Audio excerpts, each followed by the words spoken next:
बिस्मिल्लाहिर्रहमानिर्रहीम। अस्सलामुअलैकुम मोहतरम नाजरीन। हज़रत आदम अलैहिस्सलाम और अम्मा हवा के वाक़े का जिक्र कुरान मजीद और हदीस में है। ये वाक़या इंसान की तख्लीक और अल्लाह ताला की जानब से दी गई औलीन हदायत पर मुबनी है।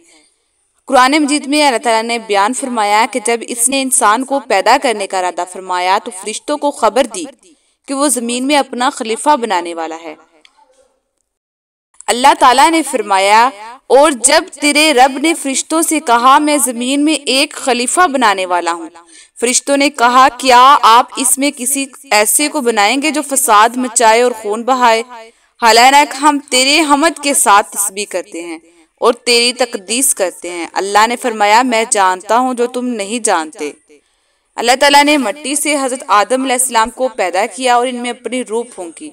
इसके बाद अल्लाह ने फरिश्तों को हुक्म दिया कि वो हजरत आदम के सामने सजदा करें।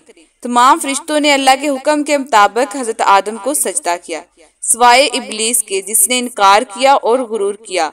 इस इनकार की वजह से इब्लीस को अल्लाह की रहमत से निकाल दिया गया और इसे क़यामत तक के लिए मलऊन करार दिया गया। कुरान मजीद में इरशाद है, और जब हमने फरिश्तों से कहा कि आदम को सजदा करो तो इब्लीस के सिवा सब ने सजदा किया। इसने इनकार किया और तकब्बुर किया और काफिरों में से हो गया।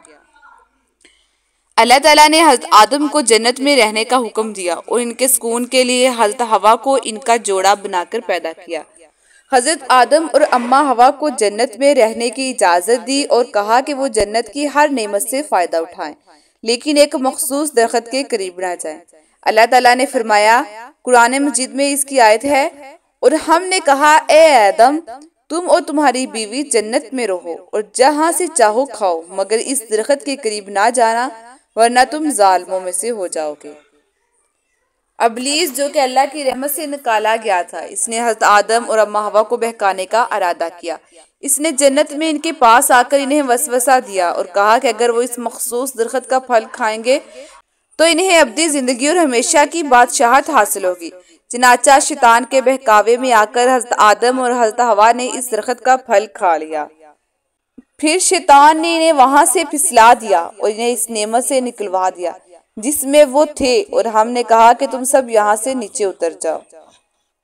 जब हज़रत आदम और अम्मा हवा ने अल्लाह के हुक्म की नाफरमानी की तो इन्हें अपनी गलती का एहसास हुआ और उन्होंने अल्लाह से माफी मांगी। अल्लाह ताला ने इनकी तौबा कबूल फरमाई और इन्हें जमीन पर बेच दिया ताकि वो और इनकी औलाद जमीन में जिंदगी गुजारे, अल्लाह की इबादत करे और इसकी आजमाइश का सामना करे।